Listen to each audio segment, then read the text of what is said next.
Hello Virgo, welcome po sa inyong reading. So this is for April 1st to April the 7th reading. Para po sa mga bago, don't forget to click the subscribe button, smash the like button, comment below kung kayo po ay nakaka-resonate, and hit the notification bell. Kung gusto niyo pong sumali sa ating live sessions, dun po yan sa ating kabilang channel, that is Babaylan TV. No, yan po ang ating unang channel catered for our international audience. So, again, nagla-live tayo doon. Pwede kayong sumali. Kung hindi nyo po maabutan, magtanong na lang kayo sa comment section as long as the question po is answerable by yes or no. So, I want you to know that this is a general reading. You may resonate with the entire reading. Konti lang. Pwede rin naman, no? Take what's only yours. Virgo, simulan na natin. Parang naghahanap tayo ng pag-asa kahit medyo malayo, no? Itong energy na ito. The reason why I'm saying this is an energy, it can be an event, it can be an opportunity or a person, no?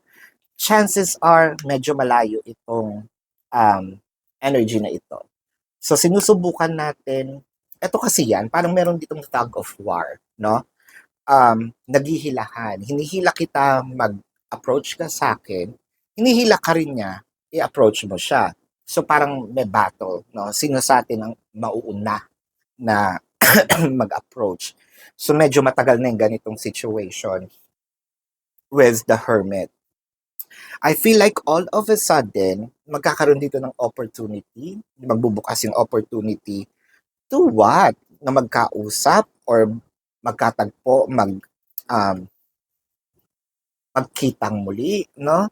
Kasi ang nakikita natin dito, chances are, no, kung relationship reading ito, nakikita ko itong person na ito is malayo. Pwede itong combination ng physical and energetic. Sa mga bago po, ang physical separation, ito yung self-explanatory, no? The person might be in a different city, state, county, country, different continent, nasa tapat ng bahay nyo, nasa katabing bahay nyo, nasa kabilang barangay. Physically, no, magka-separate kayo. Energetic, ito po yung kahit magkikita naman kayo sa loob ng bahay, sa opisina, sa school, hindi po kayo nakakapag-usap or ayaw nyo mag-usap. Um, Magkakaroon ng isang pagkakataon dito na bigla na lang, no? All of a sudden, it can be also made by other people, no? Na magiging tulay para maging magkausap kayo. And I feel like hindi ito hiningi ng kung sino sa partido para magkita kayo uli. Chances are, it is destined, no? Para magkaharap kayong muli.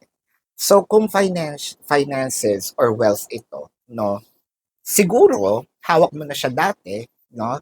Meron ka ng pera, meron ka ng abundance. Kaso, all of a sudden, hindi mo na lang namamalayan either nawala, kasi nakikita natin mabilis eh, or meron kang ginastos na isang malaking, mahal.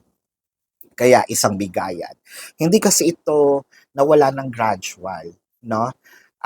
Abrupt yung pagkawala nito. So chances are baka nahulog, nawala, ninakaw, what have you, no? Pero nakikita ko, ibibigay sa iyo uli. So may return. Almost the same, if not mas mataas, no? So, kung career naman ito or job, I feel like kailangan na natin mag-take ng action.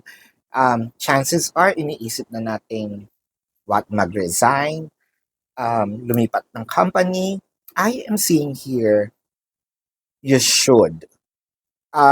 Yun nga lang, meron ditong sense of urgency. Kailangan medyo bilisan natin dahil parang sandali lang yung openings nito, no?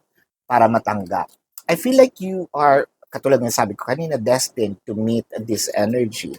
If this is a relationship reading, I feel like yes, nakakapagod. Eh nakakapagod din naman yung ginagawa ninyong hilahan. Sino ba sa atin, no? Ngayon, ang nakikita natin dito, merong mga pagbabago. Meron dito mga tinatawag na because I already changed with the world card and chances are medyo tahimik na ako ngayon. kumbaga attributes ko, no? Nasa attributes ko ngayon yung mga gusto mo. So may magbabalik, merong sabihin nating nagkasamaan ng loob, nandito siya para humingi ng tawad, nandito ka para patawarin din naman itong taong 'to at ipagpatuloy 'no, itong relationship na ito. The Wheel of Fortune and the Queen of Swords. Siguro may mga pagtatampo pa, yes, meron pa ditong mga sabihin nating, hindi pa ako ready kasi heightened pa yung energy ko. That's okay, pero pakinggan mo muna 'no, kasi parang meron siyang explanation that would enlighten you. Doon naman po sa finances, no, I feel like we should open our hands, or open this opportunity, welcome them, kasi ito yung parang magbabalance, no? You might be in a situation of hardships, no, as of the moment. Um, but there is a wish fulfillment with the Nine of Cups. So, sino ba naman ang gustong nag stay sa ibaba? Sino ba naman tao ang gusto nag stay na nandoon lang siya sa tinatawag nating laylayan, no? But I am seeing in here there is an answer or kasagutan sa iyong pinagdadanasan ngayon. Especially when it comes to finances and wealth, the wheel of fortune is here. Hindi mo man siya inaasahan, pero bigla itong dadating, no? Um, Parang ito na yata ang sagot, no, sa mga katanungan mo. With the careers, I am seeing in here, kailangan mo nang mag-apply dahil you're meant to be there. Although, no, kasi nag-aagawan tayo dito ng, kasi ang universe, pag nagsabog yan, kailangan meron tayong sense of urgency. No? Nagsabog ng abundance. Let's say, example nito, telephone. No?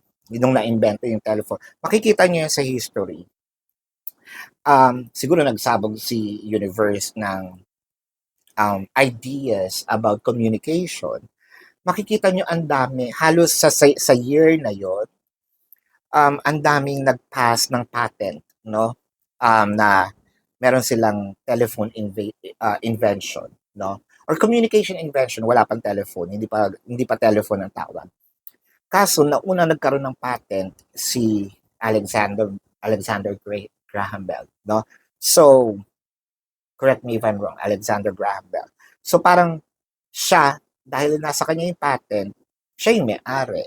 Pero makikita nyo, halos lahat, on the same year, doon lumalabas, no, yung mga ideas and almost with the same pattern. So that's also part of the synchronicities. So you need to take action. So kasi parang mauna-una, no?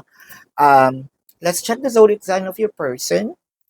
Pero bago po yan, gusto ko ipaalala sa inyo na doon po sa ating kabilang channel na Babaylan TV, doon po tayo nag-live, no?